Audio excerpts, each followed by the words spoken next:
Reflexionar un poco acerca del éxodo, mis hermanos. Éxodo básicamente significa salida, eso significa éxodo. Viene del latín exodus, que significa salir. Es una salida. Pero lo importante del libro del éxodo, mis hermanos, no solo es que el pueblo de Israel sale de esclavitud, sino toda la travesía que están haciendo. Es decir, el pueblo de Israel sale de esclavitud con un propósito. No sale por salir, sale con un lugar determinado al cual tiene que llegar, sale con un destino, es decir, no sale a lo loco, no nada más es salir por salir, salimos y tenemos un destino al cual nosotros tenemos que llegar. Y en el caso del pueblo de Israel es muy evidente, se hace tan importante no solo la salida y no solo el destino, sino la travesía. Esta travesía fue fundamental para el pueblo de Israel, porque es en esta travesía donde se acercan a Dios, donde empiezan a conocerlo, donde pactan, donde fallan, donde son redimidos, donde son reprendidos también, donde son restaurados, donde aprenden mucho, donde toda una generación tiene que perecer y tiene que levantarse una generación nueva hasta antes de llegar al destino. Así que la travesía siempre es importante, mis hermanos, y prácticamente la vida cristiana también se puede definir como una travesía. De hecho, la palabra de Dios dice que somos peregrinos y extranjeros. No recuerdo si lo mencioné la vez pasada que nos vimos, pero a veces la palabra extranjero nos juega un poquito chueco, porque cuando hablamos y escuchamos la palabra extranjero, ¿en qué se imaginan ustedes? La palabra extranjero, ¿cómo lo imaginan ustedes? Digo, si no nos imaginamos extranjero, nos imaginamos un güerito, ¿verdad? Con bermudas y guaraches, con calcetas y su cámara. Quizás pensamos en un extranjero, pensamos en un gringo que viene de viaje.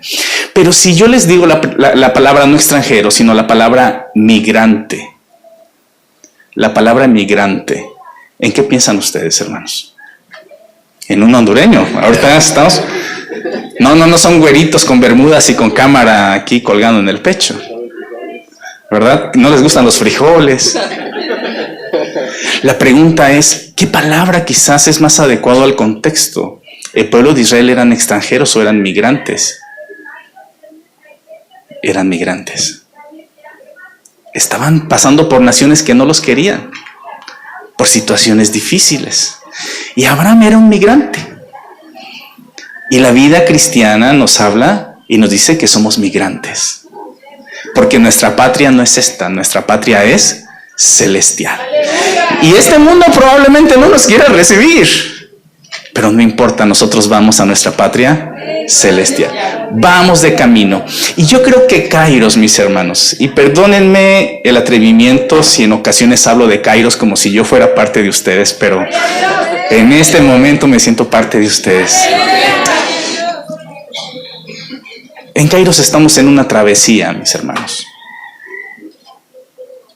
Hace 13 años decidieron salir de algún lugar y congregarse como pueblo, y todavía siguen caminando a llegar a ser la iglesia que tienen que ser. Todavía estamos caminando, mis hermanos. Estamos celebrando, estamos gozosos, hemos visto la bendición de Dios, pero no podemos decir que Kairos ha llegado a ser exactamente todo lo que Dios quiere que la iglesia sea. Por supuesto que no. Estamos todavía caminando y caminando y caminando. Hay una travesía todavía, hay sueños, hay proyectos, hay cosas que todavía se están desarrollando. Seguramente Dios está poniendo en el corazón de algunos de ustedes más propósito, más sueño, más ministerio, más cosas que hacer. Sé que ya tienen un terreno nuevo, están empezando a construir, ¿verdad? Todavía no llega ese momento. ¿Cuándo va a ser? No lo sé. Dios pondrá el momento en el que ustedes llegarán a este terreno nuevo y empezarán a construir cosas diferentes en este lugar. Y ustedes están de viaje, nosotros estamos de viaje, mis hermanos. Es una travesía la que estamos haciendo. Pero tan importante es a dónde tiene que llegar la iglesia como es esta travesía. Y el pueblo de Israel pasó también por eso. En Éxodo capítulo 32, mis hermanos, en Éxodo capítulo 32, en medio de este viaje se da una situación verdaderamente triste. Y este es el becerro. No vamos a leer todo el texto. Quizás ustedes ya lo han leído, y si no lo han leído, yo les invito a que más adelante puedan leer todo el capítulo 32. Moisés está anteriormente, ¿verdad?, en la presencia de Dios, recibiendo la ley, estando en comunión con Él, y de pronto el pueblo empieza a tener miedo, empieza a desesperarse, empieza a desconfiar. Y de pronto habla el pueblo con Aarón y le dice, ¿sabe qué, Aarón? Pues ya Moisés nos dejó, quién sabe qué está pasando, haznos un Dios. ¿Y qué es lo que contesta Aarón? ¿Recuerdan ustedes? Vamos ahí a Éxodo capítulo 32. Yo voy a leer en otra versión, mis hermanos, en la nueva versión internacional. Ustedes tienen la Reina Valera. Pero dice el versículo 2. Aarón les respondió, quítenles a sus mujeres los aretes de oro y también a sus hijos e hijas y tráiganmelos. Todos los israelitas se quitaron los aretes de oro que llevaban puestos y se los llevaron a Aarón, quien los recibió y los fundió. Luego cinceló el oro fundido e hizo un ídolo en forma de becerro. Entonces exclamó el pueblo de Israel, aquí tienes a tu Dios que te sacó de Egipto. Qué cosa tan terrible. En esta travesía del pueblo de Dios hacia su destino, de pronto pasan cosas que no nos agradan. Así como cuando usted se va de vacaciones, se poncha la llanta y se asoma a la cajuela y resulta que olvidó meter la llanta de refacción. Chispas. Cosas que no nos agradan.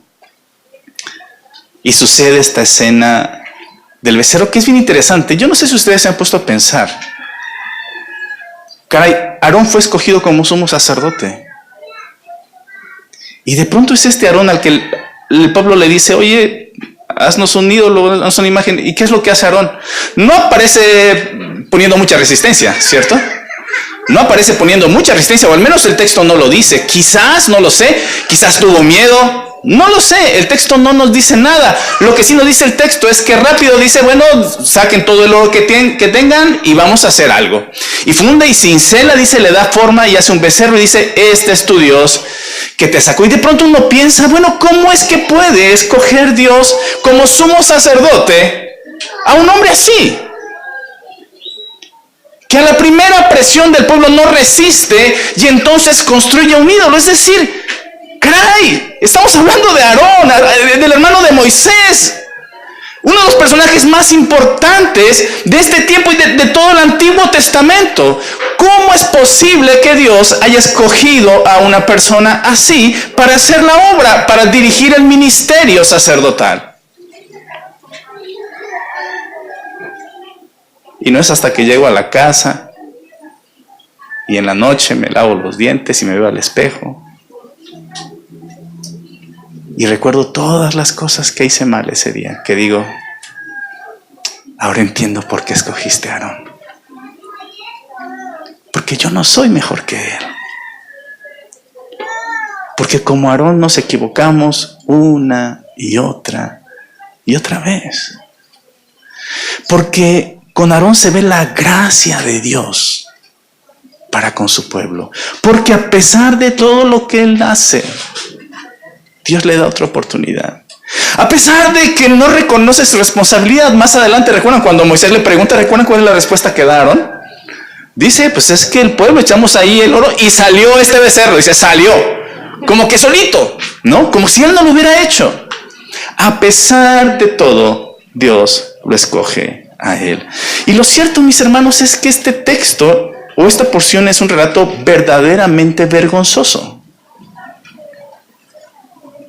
Son estas historias de las cuales nosotros no quisiéramos ser partícipes. Es un pecado terrible. Sabemos que todo pecado es pecado. No hay pecado grande, pecado chico. Todo pecado es pecado delante de Dios. Sin embargo, también es cierto, mis hermanos, que hay algunos pecados de los que Dios se enardece y claramente se levanta contra ellos. De hecho, ¿recuerdan cuál es el primer y gran mandamiento de Dios? Tenemos que amar a Dios, ¿verdad? ¿Y con qué tenemos que amarlo? Todo nuestro corazón, toda nuestra alma, toda nuestra mente, todas nuestras fuerzas. Ese es el primer y gran mandamiento, dice nuestro Señor Jesucristo. No sé si se han dado cuenta de algo, pero finalmente los mandamientos de Dios están en oposición con los pecados que Dios establece. Y el gran mandamiento, mis hermanos, está directamente en contra del pecado que más sanciona constantemente Dios, que es la idolatría. El gran mandamiento habla en contra de la idolatría. Porque dice, a quien tienes que amar es solo a Dios, con todo, nada más. No a otra persona, no a otra imagen, no a nada más. Solo a Dios. Él es el digno de todo tu amor, con todo tu ser, toda tu adoración. Y este pecado que encontramos aquí, mis hermanos, es verdaderamente vergonzoso, es terrible. Y la pregunta es, ¿por qué Moisés no borró esto? Yo no sé si usted suele publicar todas las cosas mal que hace en el Facebook. Quizás publica que se le quemó la comida, quizás publica algo así, pero las cosas vergonzosas, esas no solemos publicarlas. Y sin embargo Moisés dice, este relato vergonzoso de parte del pueblo se queda aquí. La mayoría de los biblistas están de acuerdo en que el primer evangelio que se escribe es el evangelio de Marcos. Mucha gente piensa que es el de Mateo, pero desde hace ya varias décadas se considera que no, que es el de Marcos. En realidad fue el primer evangelio que se escribió. Y según la tradición, sabemos que Marcos no fue un apóstol, sí, fue un discípulo, pero no un apóstol. Sin embargo, Marcos escribió bajo la supervisión del apóstol Pedro. Eso es lo que dice la tradición.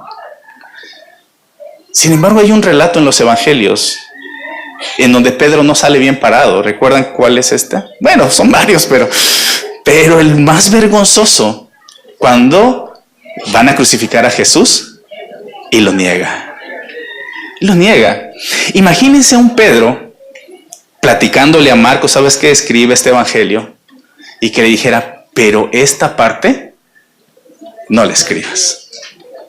Yo no creo que Pedro hubiera sentido orgulloso todo el tiempo de que en todas las iglesias conocieran que él había negado de esa manera al Señor. No es motivo de orgullo. Pero caray, creo que fue sincero Pedro en decir, este relato se queda. Porque nos habla de la gracia. Nos habla de que podemos caer, pero el Señor nos restaura. Miren, hermanos, todas las iglesias tenemos cosas de las cuales no nos sentimos orgullosos. A lo largo de estos 13 años, ¿verdad?, que están cumpliendo, seguramente han sucedido eventos de los cuales ustedes dirían, híjole, esto que pasó en la iglesia no estuvo muy bien. Cuando personas nuevas llegan a nuestra congregación, yo doy gracias a Dios porque frecuentemente escucho, ay, qué iglesia tan bonita, qué iglesia tan amable, todos se quieren mucho. Ay, pero no me quedo pensando así, ¿verdad? Conócelos un ratito más y te vas a dar cuenta que ni todos son tan amables y que tristemente de pronto parece que no nos queremos mucho. Y todos tenemos basura en la iglesia que nos gustaría esconder debajo de la alfombra y que los invitados llegaran y no la vieran. Todos tenemos cosas en la historia de nuestras congregaciones que nos gustaría olvidar. Momentos difíciles, amargos, pleitos, cosas tristes. Pero ¿saben qué, mis hermanos? Esas cosas se quedan. Y se quedan no para generar amargura, tristeza, sino para recordar que a pesar de todo, la gracia de Dios está con nosotros. Amén. Y que no importa si alguna vez la regamos, pues. Si no hicimos las cosas como debería, si el hermano se fue enojado, si la hermana se fue lastimada, quizás pudimos haber hecho las cosas de una manera distinta, no pudimos hacerlo de otra manera, pero Dios es fiel y sigue con nosotros. Y en medio de esta travesía, mis hermanos, probablemente nos encontremos con más becerros que no sean agradables delante de Dios, pero siempre que suceda eso, recordemos que sí, tenemos un Dios que reprende, porque finalmente Dios reprendió al pueblo, pero que a la vez ofrece su gracia. Y hasta que el pueblo no llegue, el Señor va a seguir con él. Amén. Y el pueblo sigue caminando. Y después de este capítulo 32 tan vergonzoso, viene un capítulo maravilloso, el capítulo 33, mis hermanos. Vamos a Éxodo capítulo 33, no vamos a leer todo tampoco. Y el capítulo 33, a partir del versículo 7, nos habla de un tabernáculo. Y aquí viene algo interesante, mis hermanos. Realmente la Biblia nos habla de dos tabernáculos. Generalmente nosotros pensamos en uno solo, pero en realidad son dos. Y eso genera mucha confusión. De hecho, genera confusión el hecho de que a ambos a veces se les llama de la misma manera, tabernáculo de reunión. Sin embargo, en realidad son dos tabernáculos distintos los que aparecen en el texto bíblico. Y a veces no nos damos cuenta de ese detalle y nos confundimos. Por ejemplo, el tabernáculo, digámoslo así, principal o el tabernáculo grande se erige, se construye hasta el capítulo 40 en el libro del Éxodo. No lo vamos a buscar ahorita. De hecho, después de estos capítulos que se empiezan a dar todas las instrucciones de cómo se tiene que construir, y hasta el capítulo 40 aparece ya construido y dedicado. Sin embargo, aquí en el capítulo 33, Moisés construye otro tabernáculo. Son dos tabernáculos diferentes. El tabernáculo principal, digámoslo así, o el del capítulo 40, es este tabernáculo que dice el texto que iba en medio del pueblo. Ustedes pueden leerlo después en el libro de Números. El tabernáculo estaba en medio del pueblo y el pueblo alrededor de todo el tabernáculo. Sin embargo, en este tabernáculo que aparece en el capítulo 33, mis hermanos, ese estaba afuera del pueblo. Estaba afuera, no estaba en medio, estaba afuera. En el tabernáculo principal entraban los sacerdotes. Entraban, hacían su oficio y todo lo demás, lo que tenían que hacer. Recuerden ustedes que el tabernáculo finalmente era un templo portátil. Eso es lo que era el tabernáculo. Sin embargo, en este tabernáculo que aparece en el capítulo 33, solo entraba Moisés. Josué se quedaba a la puerta y solo entraba Moisés. En el tabernáculo principal o el grande, cuando la gloria descendía, Moisés no podía entrar. Dice Éxodo 40:35, pongan atención. Y no podía Moisés entrar en el tabernáculo de reunión porque la nube estaba sobre él y la gloria de Jehová lo llenaba. Moisés no podía entrar cuando estaba la gloria. Pero en este que hace en el capítulo 33, dice así: cuando Moisés entraba en el tabernáculo, la columna de nube descendía y se ponía a la puerta del tabernáculo y Jehová hablaba con Moisés. Son dos tabernáculos diferentes. Podemos decirlo de la siguiente manera. El tabernáculo grande del capítulo 40 o tabernáculo principal, todo el pueblo podía estar alrededor de él y los sacerdotes entraban. Pero en el otro era un tabernáculo donde solo Moisés entraba en comunión con Dios. Ambos tabernáculos importan, mis hermanos. Y creo que el tabernáculo grande, el del capítulo 40, podría simbolizar la adoración congregacional. Esta adoración donde todos nos reunimos. Esto que acabamos de hacer ahora. Participar, compartir, orar, alabar, cantar. Y eso es bueno. Eso importa mucho. Pero el tabernáculo del capítulo 33 es ese momento de intimidad que tenemos con Dios. De hecho, en mi versión, en la Nueva Versión Internacional, dice de la siguiente manera: y hablaba el Señor en el versículo 11, Éxodo 33:11, dice: y hablaba el Señor con Moisés cara a cara, como quien habla con un amigo. En la Reina Valera dice compañero, si no mal recuerdo. Después de eso, Moisés regresaba al campamento, pero Josué, su joven asistente, nunca se apartaba de la tienda de reunión, del tabernáculo. Miren, mis hermanos, es bonito experimentar la comunión con Dios en el tabernáculo principal. Es bueno que cada domingo el pueblo Kairos se reúna, alaba, medite, reflexione en la palabra. Estaba viendo el boletín que me daban, las reuniones de oración, los grupos, las diferentes actividades, y eso es bueno, mis hermanos, y hay que motivarse en ese sentido. Y es bueno, pero eso no sustituye el otro tabernáculo, el tabernáculo íntimo y personal. Y es que si en realidad Kairos va a llegar a donde tiene que llegar, mis hermanos, necesitamos de ambos. Necesitamos vivir como pueblo, pero también necesitamos una vida devocional personal. Donde en intimidad, mis hermanos, no en grupo. Insisto, y no es que sea malo, pero es triste, mis hermanos. Y yo me doy cuenta, en la congregación uno se da cuenta.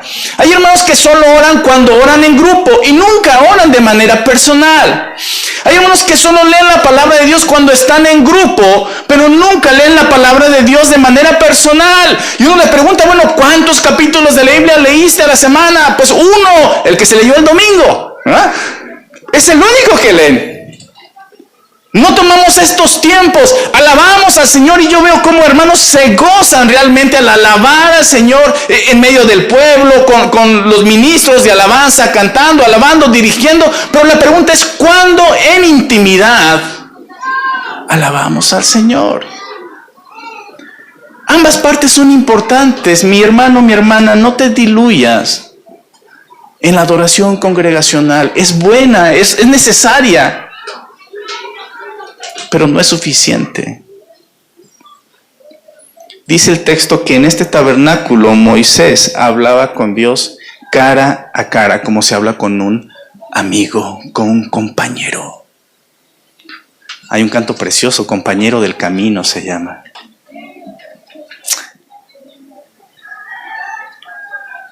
Miren, Kairos va junto como un pueblo, pero también necesitamos de manera personal tener una relación íntima con Dios. De lo contrario, Kairos nunca va a llegar a ser lo que Dios quiere que sea.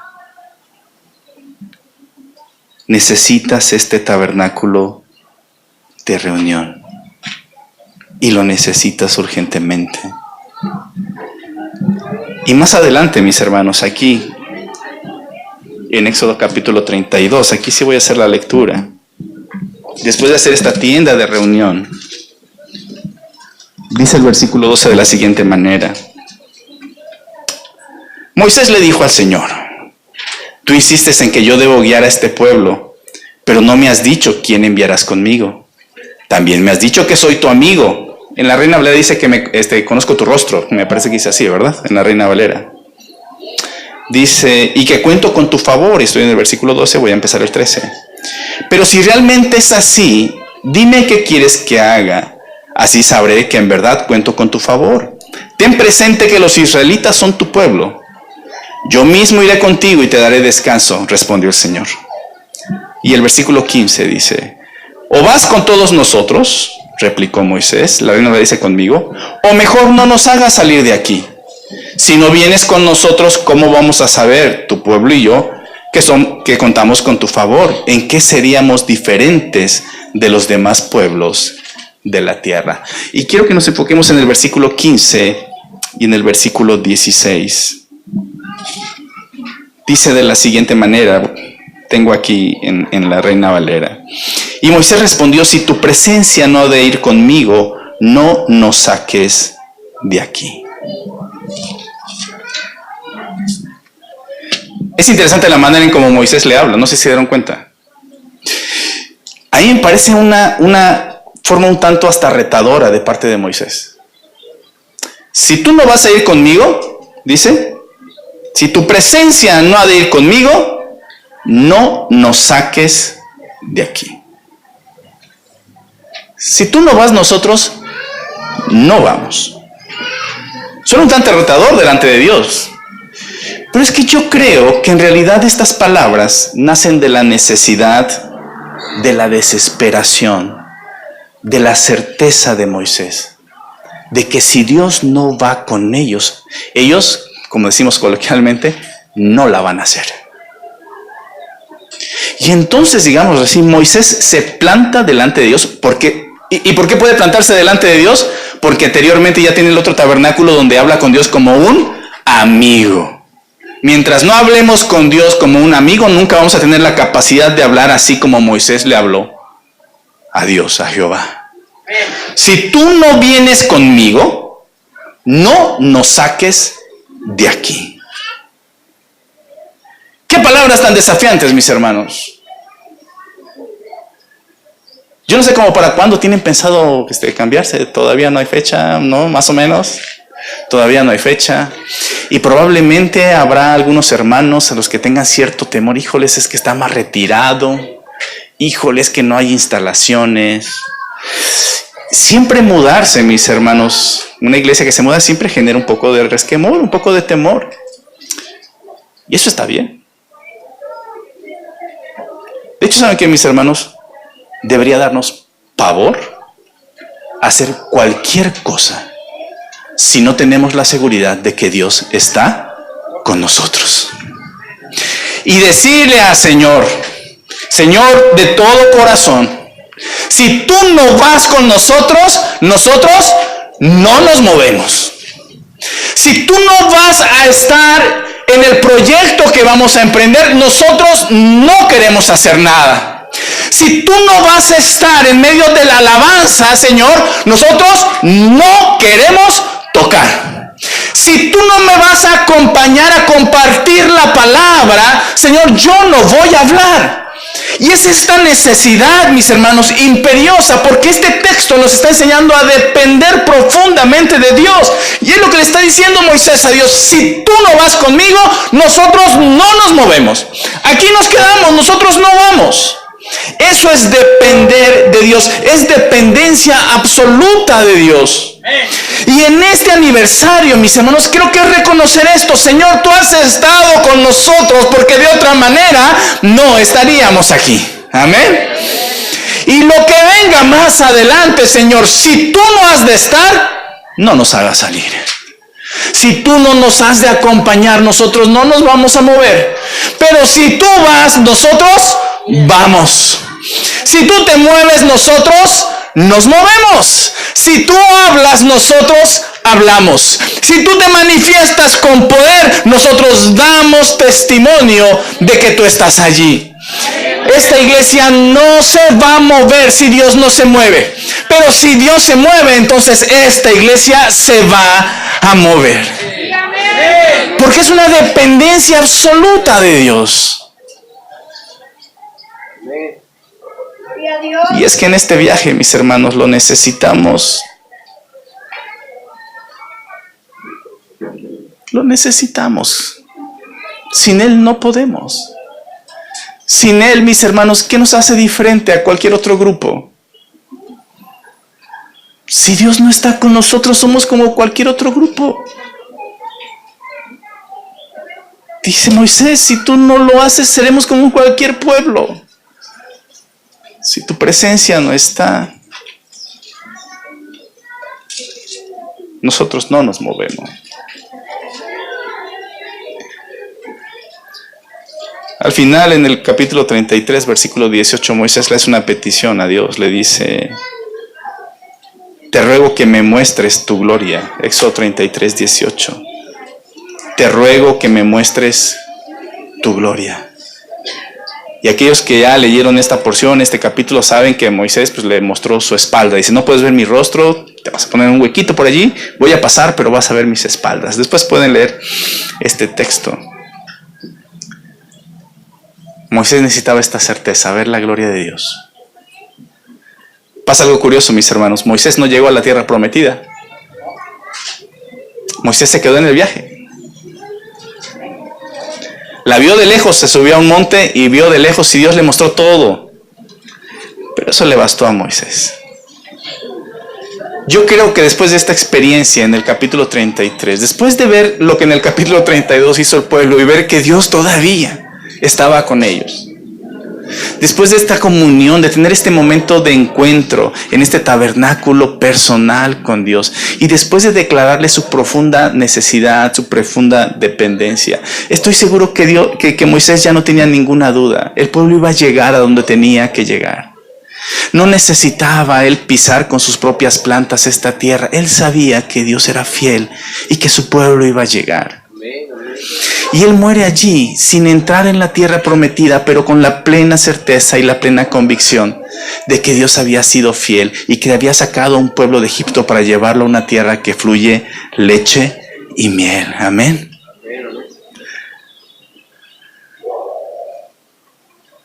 Creo que tenemos que pedirle a Dios lo mismo que Moisés. Señor, muestra tu gloria. Muestra tu presencia. Cada reunión, cada culto, cada encuentro, muestra tu gloria. Y nosotros tendremos la certeza de que un día llegaremos a ser lo que tú quieres que nosotros seamos. Pero muestra tu gloria. Y yo les puedo decir algo, mis hermanos. Desde que comenzó este culto, y se los digo de corazón, desde que comenzó este culto con las participaciones de los varones, las mujeres, los niños, los adolescentes, los jóvenes, las alabanzas, las oraciones,